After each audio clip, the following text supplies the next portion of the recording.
Hello दोस्तों, राम राम। जैसा कि आप जानते हैं कि आजकल शेयर बाज़ार में, ख़ास करके कमोडिटी मार्केट में उथल पुथल मचा हुआ है।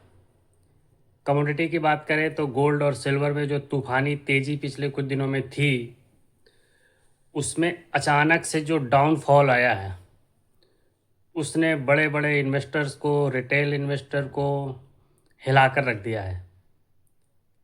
जो चांदी और सोना रोज का रोज हाई पे हाई, हाई पे हाई, नए नए रिकॉर्ड बना रहा था, वो गुरुवार रात 8 बजे के आसपास इतनी भयंकर कैंडल उसने डाउनफॉल की बनाई कि इन्वेस्टर्स के पसीने छूट गए।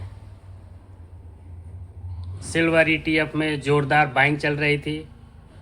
गोल्ड भर भर के देशों के रिजर्व बैंक खरीद रहे थे, सेंट्रल बैंक खरीद रहे थे, जिसको लेकर के तेज़ी, सोने और चांदी में तूफ़ानी तेज़ी थी। पर ये बबल कहीं ना कहीं तो जाके फूटना ही था। अल्टीमेटली ये बबल गुरुवार रात 8:30 बजे के आसपास भारतीय समय अनुसार 30 जनवरी को ये बबल फूटा, जिसकी आशंका बहुत ज़्यादा थी। सेंट्रल बैंक जो लगातार रिजर्व में कर रहे थे गोल्ड और सिल्वर, इन्वेस्टर्स ईटीएफ के रूप में डिजिटल गोल्ड खरीद रहे थे, डिजिटल सिल्वर खरीद रहे थे, और सेंट्रल बैंक्स अपना फिजिकल गोल्ड धड़ाधड़ खरीदे जा रहे थे, जिसकी वजह से तूफ़ानी तेज़ी बरकरार थी। अब आपको हम बताएं दें, गुरुवार रात 8:14 पर दुनिया भर के निवेशकों के मात्र और मात्र 1 घंटे के अंतराल में 2,76,000 करोड़ रुपए स्वाहा हो गए। हाँ दोस्तों, स्वाहा हो गए 2,76,000 करोड़, अप्रॉक्स $3 ट्रिलियन। बहुत बड़ा नंबर है ये। इन्वेस्टर्स के पसीने छूट गए। हिंदुस्तान में भी शादी ब्याह का समय चल रहा है। पब्लिक को समझ नहीं आता कि सोना चांदी किस भाव पे खरीदें। जो लोग नवंबर में कह रहे थे कि 1 लाख महंगा है, वो 31 जनवरी आते आते कह रहे हैं 170 महंगा है। तो वही है कि ये जो तूफ़ानी तेज़ी है, वन वे रैली थी, ये कुछ कह रही थी, और ये पता नहीं चल रहा था कि पता नहीं कि पीछे से, पर्दे के पीछे से कोई खेल कर रहा है, मैनिपुलेट तो नहीं हो रहा। इस पे कुछ भी कहना भी जल्दबाजी होगी। दुनिया भर के निवेशक परेशान हैं, समझ में नहीं आ रहा।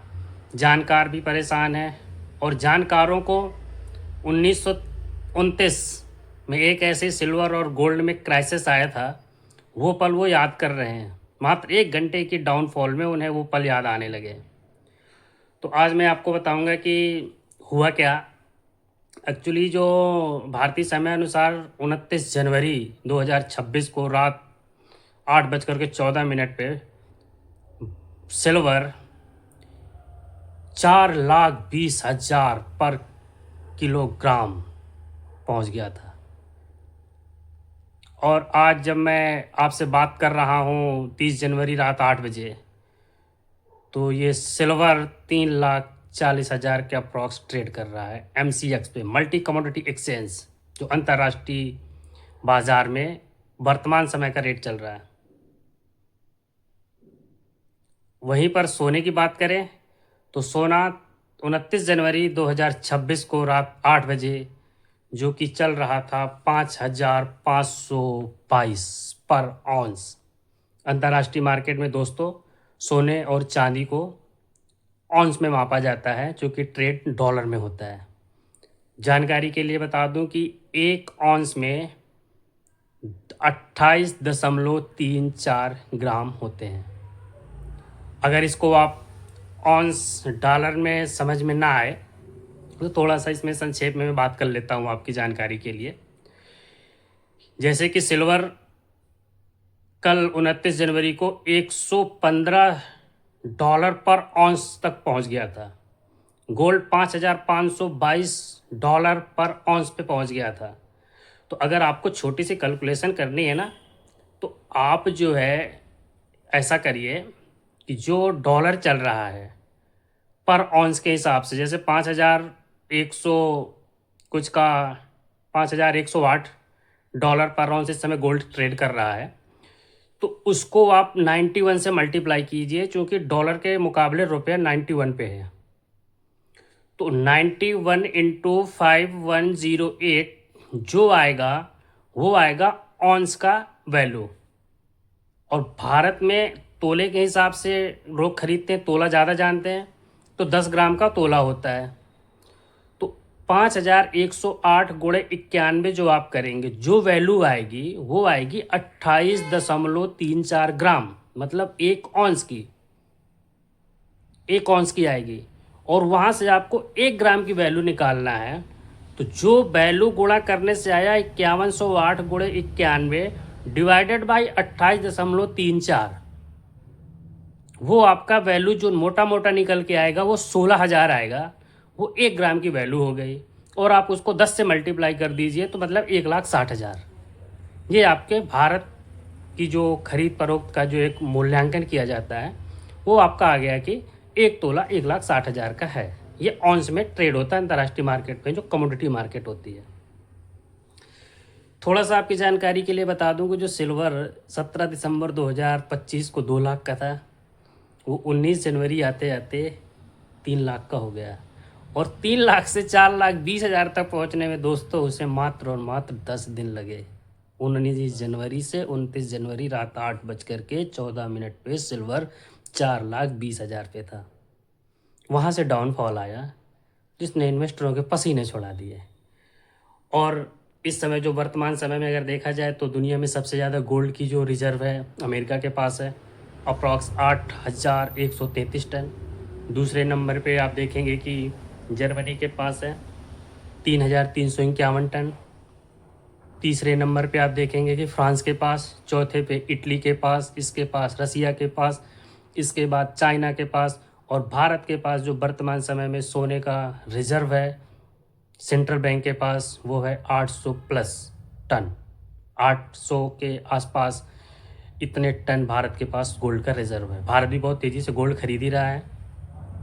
और जो सिल्वर ईटीएफ में जो तेज़ी बरकरार थी उसने भी सोचने पे इन्वेस्टर्स को मजबूर कर दिया है। तो इसीलिए कहते हैं दोस्तों, अभी भी आगामी 1 फरवरी को यूनियन बजट आने वाला है।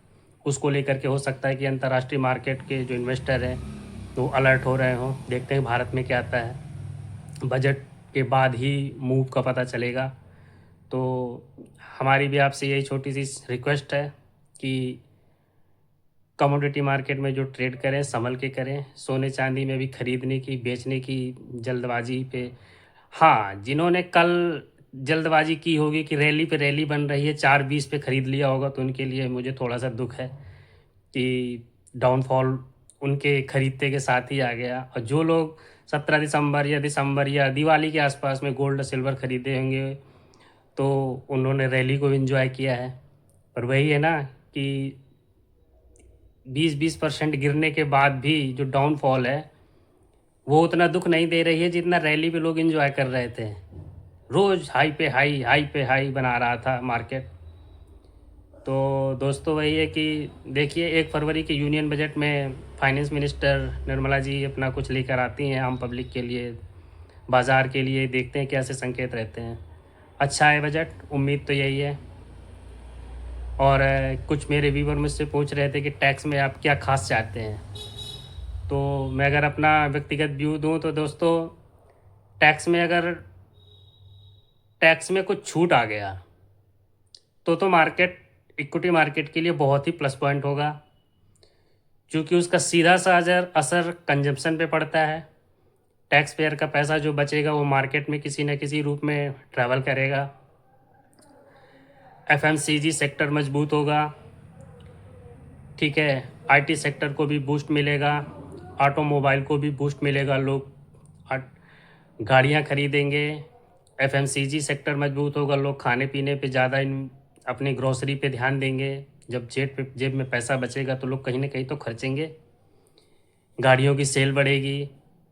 और दूसरा जो मैं चाहता हूं कि मेरी जो उम्मीद है, मुझे जहां तक लगता है कि डिफेंस के सेक्टर में बजट में काफ़ी कुछ उम्मीदें हैं जो कि आएंगी। वर्तमान मौजूदा सरकार का डिफेंस में काफ़ी अट्रैक्टिव अप्रोच रहती है इनकी। डिफेंस में कुछ करेंगे, अच्छा आएगा। और जो तीसरा सेक्टर मुझे लगता है कि इंफ्रास्ट्रक्चर के लिए सरकार अगर कुछ लेकर आएगी, क्योंकि इस सरकार में अगर मुझे सबसे ज़्यादा किसी का काम अच्छा लगा तो इंफ्रास्ट्रक्चर क्षेत्र में इस सरकार ने सचमुच सराहनीय काम किया है, काबिल तारीफ़ काम किया है। तो मुझे लगता है कि इंफ्रास्ट्रक्चर में बहुत कुछ उम्मीदें हैं और उस सेक्टर में बहुत जान भी है, तो वहाँ पे कुछ आएगा, देखते हैं। Let's wait and watch. 1 फरवरी को आपको पता ही होगा कि संडे है, फिर भी स्टॉक मार्केट ओपन है, क्योंकि भारत स्टॉक मार्केट के लिए यूनियन बजट एक बहुत ही बड़ा इवेंटफुल डे होता है। उस दिन मार्केट खुला रहेगी। मार्केट 9:15 बजे ओपन होगी और बजट 11 बजे से पार्लियामेंट पे फाइनेंस मिनिस्टर पढ़ना स्टार्ट करेंगी, उसको लाइव देखेंगे और उस पे क्या आता है, जो भी मेरा विश्लेषण होगा आप तक पहुंचाएंगे। तब तक आप टेक केयर। और मैं अपने व्यूवर्स को क्या ही कहूँ, ठीक है।